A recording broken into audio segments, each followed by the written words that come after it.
Salutations mes amis. Alors que nous poursuivons notre voyage dans le livre La tragédie des siècles, aussi intitulé Le Grand Conflit, nous nous souvenons avoir lu au chapitre 2 la terrible persécution que les premiers chrétiens ont subie aux mains de l'Empire romain séculaire. Cependant, la persécution n'a fait qu'attiser les flammes de la vérité, et les chrétiens ont continué à augmenter en nombre.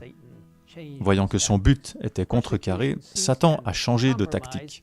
La persécution a cessé et des compromis se sont insinués dans l'Église primitive, exaltant les pratiques païennes et minimisant les enseignements clairs du Christ. Aujourd'hui, nous verrons comment la montée d'une grande apostasie et de son chef a été prédite par l'apôtre Paul environ 5 siècles plus tôt, lorsqu'il a écrit aux croyants de Thessalonique, affirmant que la seconde venue du Christ aurait lieu à certaines conditions. En effet, il faut que l'apostasie arrive d'abord et qu'apparaisse l'homme de péché, le fils de la perdition, l'adversaire qui s'élève contre tout ce qu'on appelle Dieu ou qu'on adore.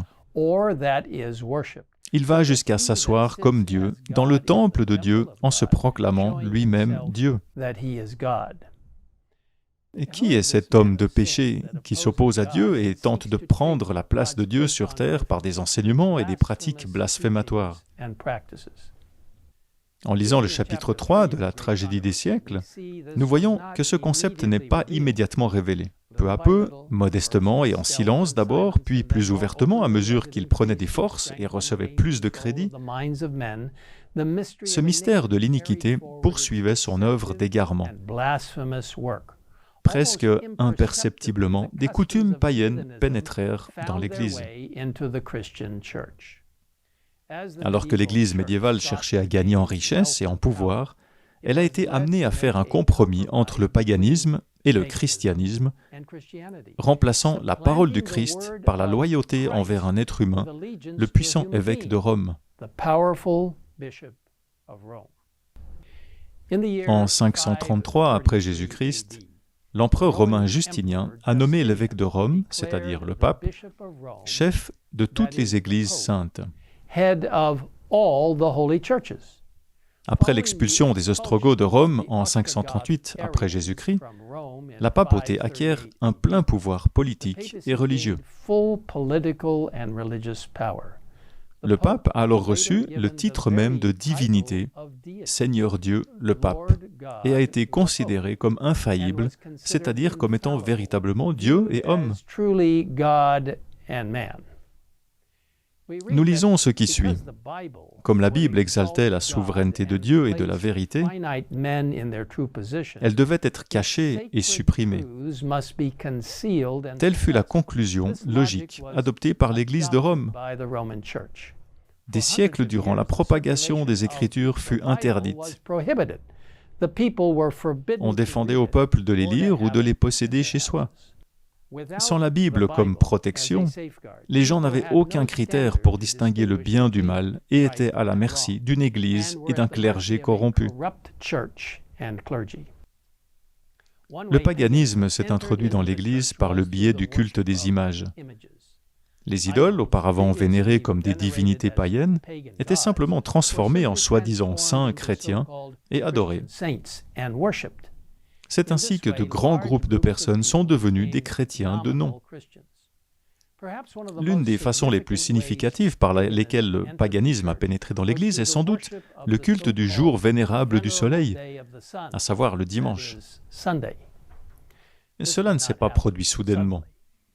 Dans les premiers siècles, tous les chrétiens observaient le vrai sabbat, à savoir le 7e jour.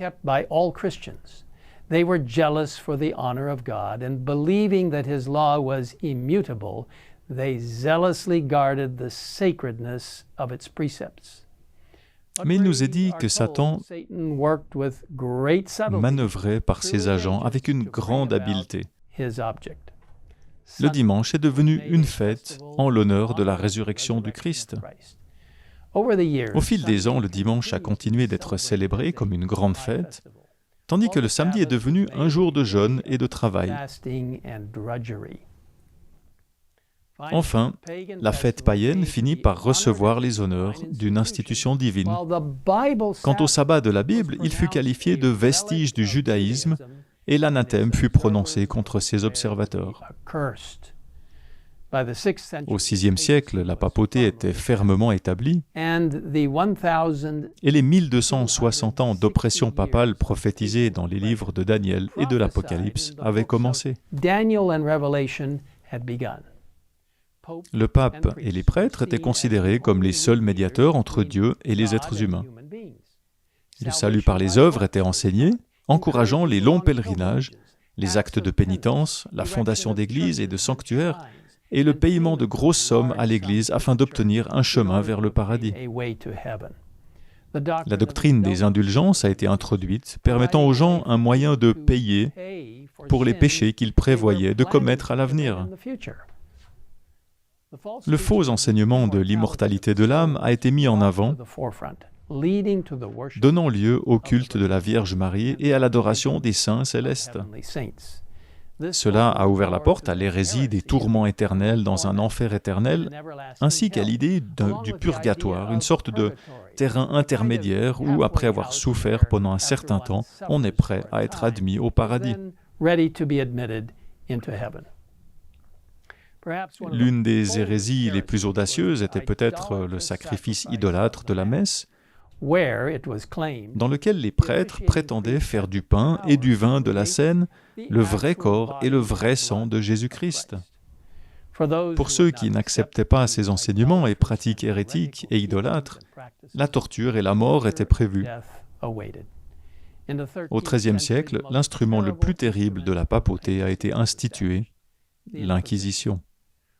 Pendant près de 4 siècles, d'innombrables hommes et de femmes ont subi des tortures et des morts horribles pour ne pas s'être agenouillés devant cette fausse puissance religieuse. Pendant les 1260 ans de ténèbres annoncés par la prophétie, la parole de Dieu a été quasiment bannie de la surface de la terre. Le mal avait pris le dessus. Des crimes impensables étaient commis et même célébrés.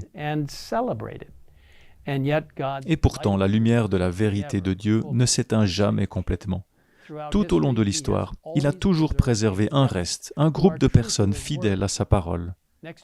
La semaine prochaine, alors que nous poursuivons notre étude de la tragédie des siècles, nous examinerons un groupe spécial de personnes qui ont courageusement porté le flambeau de la vérité pendant cette période très sombre.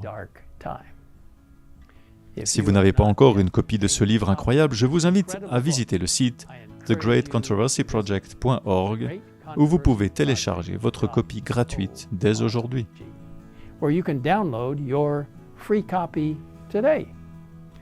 Alors que notre temps ensemble touche à sa fin, je vous invite à prier avec moi.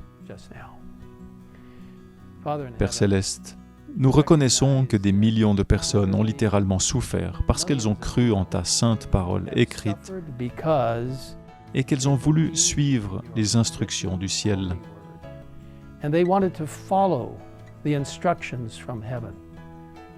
Merci de nous avoir donné la Bible. Merci de nous donner la possibilité d'avoir accès à la sainte parole aujourd'hui. Aide-nous à la lire, à la vivre, à la promouvoir et à la partager. Et Seigneur, nous te prions, guide-nous vers l'avenir et vers tous les défis que nous pourrons rencontrer, que nous puissions, comme ceux d'autrefois, toujours nous appuyer complètement sur toi et ta parole, car tu nous guideras.